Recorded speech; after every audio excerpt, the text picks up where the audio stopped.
Okay, so update.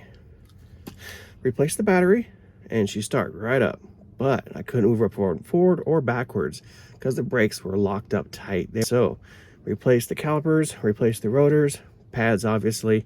Now they work beautifully. You can step on it, get stops and goes. It's like it's supposed to, like a Lexus. But ran into a neck snag.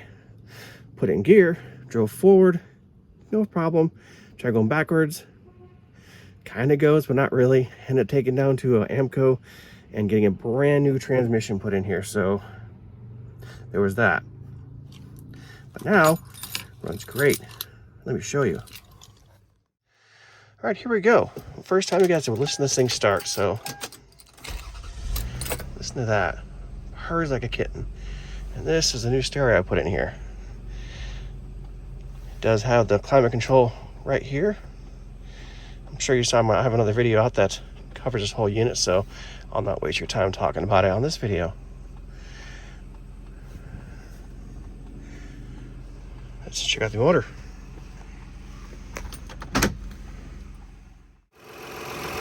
All right, here's the motor running.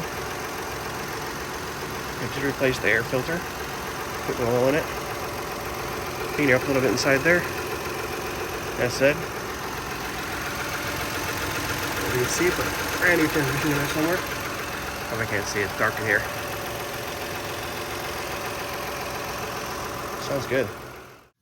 All right, so yes, it does run great. New transmission, goes down the road, stops like it's supposed to with new brakes on it. Does have a check engine light. Next part of my job after this car is to replace the knock sensors. I have a code that's telling me that both knock sensors in bank 1 and bank 2 are both bad. And I figure when I do that, I'm also going to gotta pull the air intake for that. So I figure while I do that, I might as well just go ahead and replace the valve covers, gaskets, and yeah, do my tune-up because I got everything for new set of spark plugs, new coilovers. So that's my next job. The only thing I found this car so far that I've had a problem with is I have a leak in the back.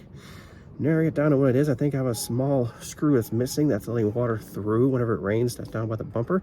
So I gotta get a new screw and a little plastic piece to get in there and cover that hole up, and hopefully that stops that leak. I had a leak right in the A-pillar here, coming from the sunroof, which is a typical when that gets filled up and it leaks right down into here. And I noticed when it started raining, which was right after I bought the car, my whole floorboard down here was full of water and soaked and nasty. So I had to clean all that out, looked it up, realized there was water. You can see the hole, there's water all up in the hole up here on the sunroof. So went and got myself air compressor because I didn't have one yet. Blew it right out like it's supposed to and works perfect now. Not a problem with leaking in the front. Just gotta fix the one in the back and she'll be good to go. Replace the seat up here, replace the cushion, one of the two. And yeah, future videos right there. I'll show you what's going on next. All right, cleaned her up. Just did the headlights so they're no longer yellow.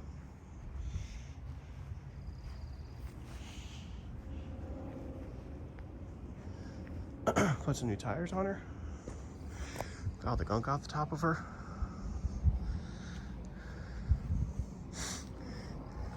Those new tires. Got the back cleaned. All the stuff off the window.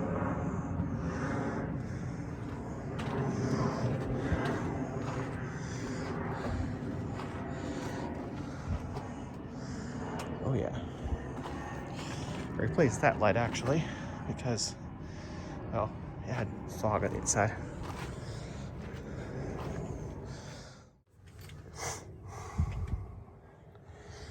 Got a dirt inside the car because, well, I'm parked in a dirt yard. I have a garage.